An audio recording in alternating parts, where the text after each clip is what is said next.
Hey everybody, welcome to this week's video. I'm sure we're going to have a big audience this week with the fiasco that took place at Bowman Gray this weekend.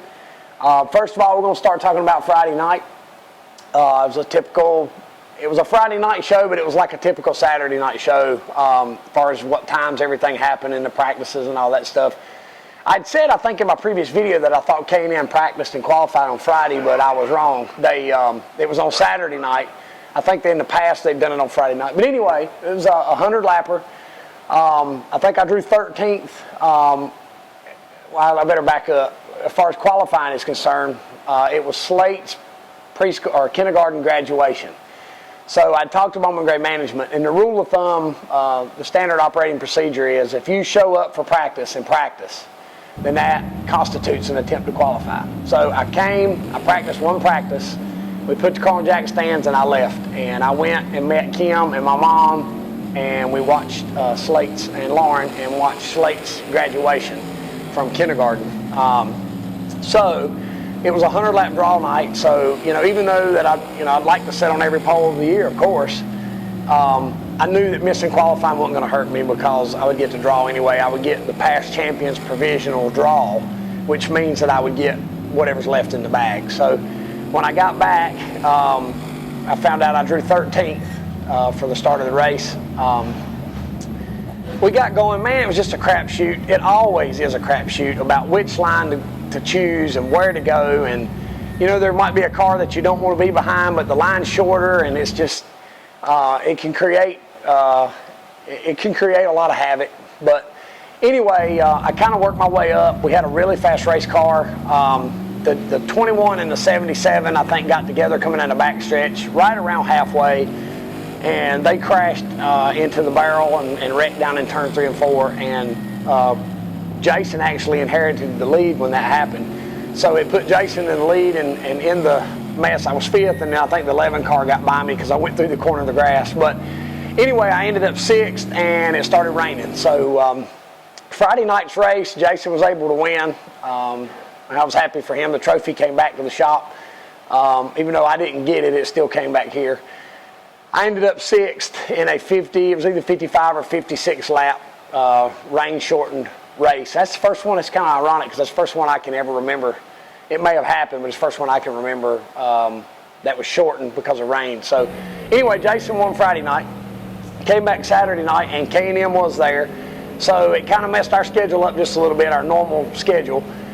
We got one little 10-minute practice session, and we went right into qualifying. We usually qualify about 7 o'clock. This week we qualified on Saturday. We qualified about 5:45. So when I went out to qualify, the car was just really tight. The track had a lot of grip in it because of the K&N rubber. It's kind of funny because I remembered the track was greasy when the K&N cars came. And this year it was tacky. So the car was tight qualifying. I qualified 5th.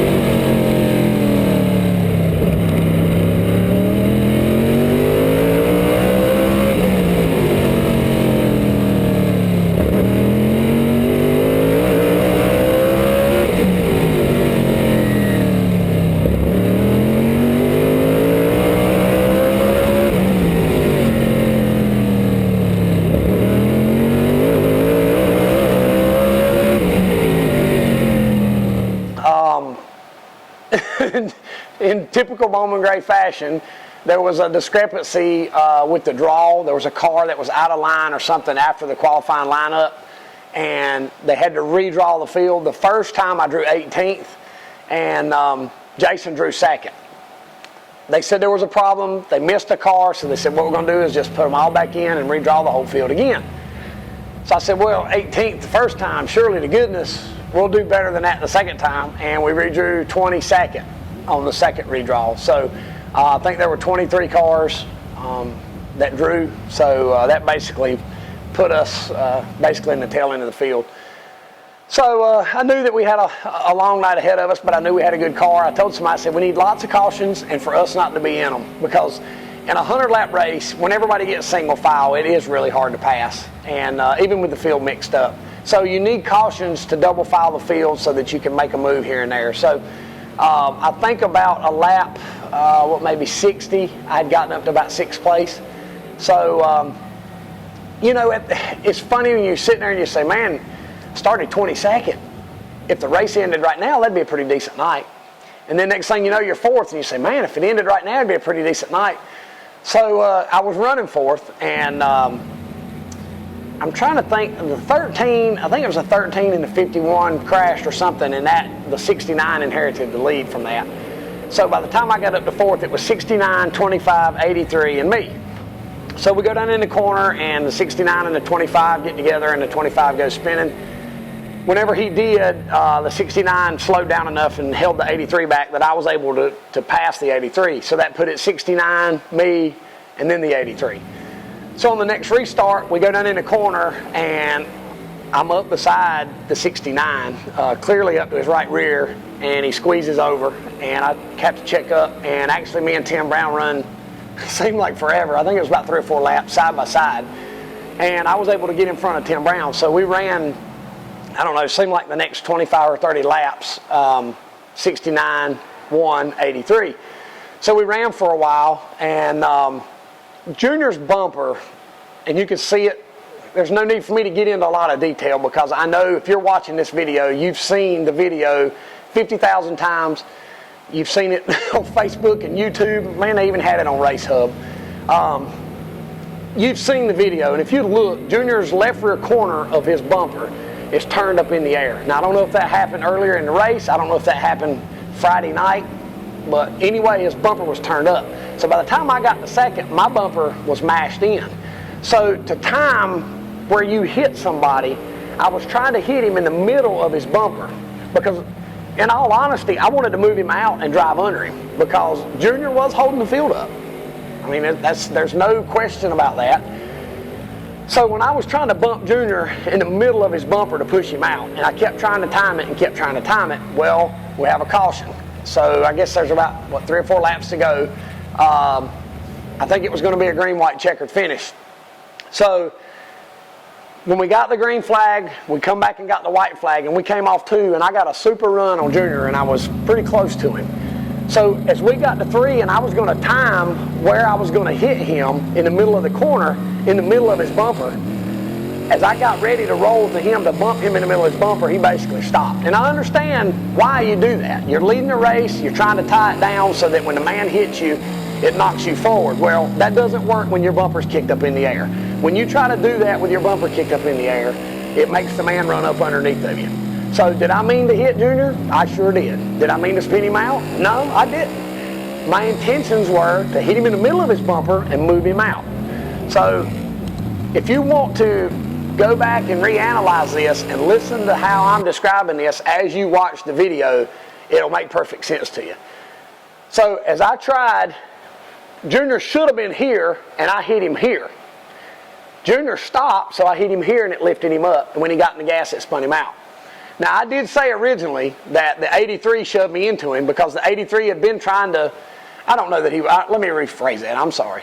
I don't know that the 83 was trying to knock me into Junior, but it seemed like that every time I got to Junior's back bumper in the green laps before that, the 83 was hitting me. I'm not mad about that. I'm not complaining about that. I just want that to be documented into the facts. So as we got going, and then that happened in 3 and 4, we came around, Junior chased me through the infield. You know, it's funny how people, until you're in my shoes, until you're paying the bills on this car, until you're driving this car, it's funny how people have their own opinion about things, okay?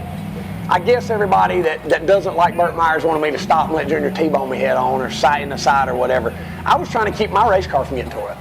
And basically, I think I did a pretty good job of that.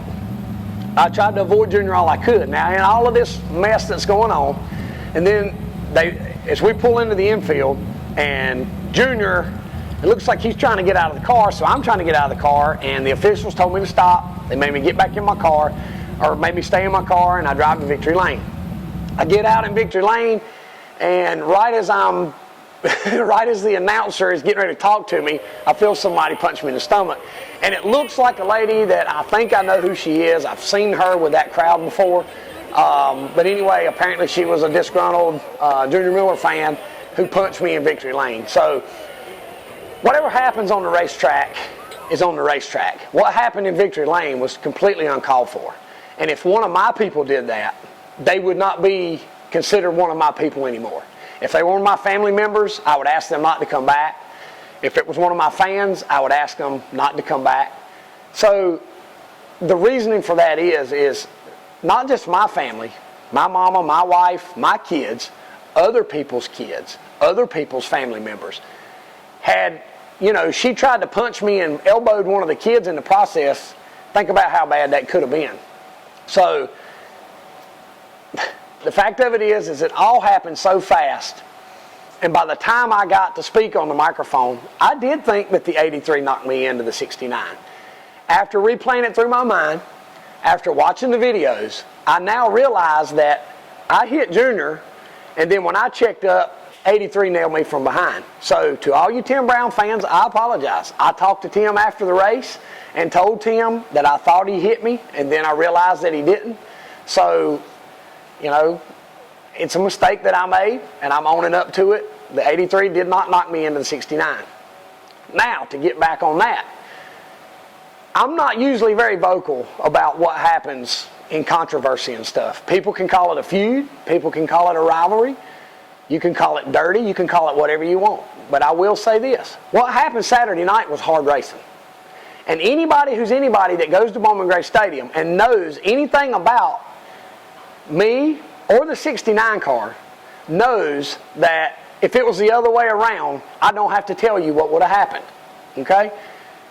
If I'm leading the race and Junior or anybody else, if I'm holding them up like Junior was me, and I get bumped out of the way, I'm going to put my car on the truck and I'm going to go home. And I'm going to be upset that my race car wasn't fast enough. So, if anything other than just hard racing takes place after this weekend, you can sit here, and I'm not trying to be a tough guy. I'm not trying to, say anything derogatory, somewhat derogatory. I'm trying not to say anything derogatory. But if anything other than just hard racing takes place after this, it's going to be serious, because I'm not going to tolerate it. I'm not. I put up with this kind of stuff my whole life. It's funny that everybody wants to turn their head whenever somebody else does it. But when Burt Myers bumps somebody that's holding him up, and under these circumstances, the car spins out, and everybody calls me the dirtiest driver on the planet. But you know what? We won the race. We came from dead last to win the race. So, with that being said, I want to switch to a positive side of things and say how proud I am of my team. We worked Friday night and Saturday night hard as we could to get the car back in shape from Friday night. We knocked the front bumper off. We had to bleed the brakes. We had to get everything back ready, which I know a lot of other teams did too. My guys all stuck behind me. My guys supported me. My sponsors support me. Citrus Safe Barbecue Grill Cleaner, Adams Towing, Speedway, Haviland Express. They've all called me to let me know how much they support me and how proud they are of me and my team. So on a positive side of things, we're going to go back this weekend.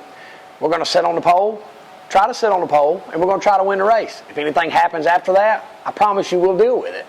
But until then, we're going to enjoy the victory that we had. And that's the sad part about everything. It's like one of my sponsors said, one of the sad things about all the drama that came along with this is that everybody's forgotten that I came from dead last in a 100-lapper to win.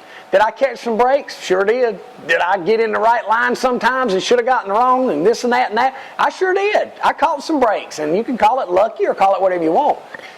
But we did put ourselves in position to win, and that's what we did. So anyway, to put all of this mess behind us and to put this week behind us, we're going to go back this week. It's Twin 25s. Thank you so much. Let me say this. Thank you to my fans. We had a record turnout in the pit Saturday night. Bowman Gray management actually turned the lights off with people still in line to come up and get an autograph or buy merchandise and stuff. So thank you so much to my fans. thank you to everybody who supports us, and maybe we'll go back and try to do it again this week. Click it, share it, post it. I know it's been a wild one. So thank you for everything you do for us. God bless you.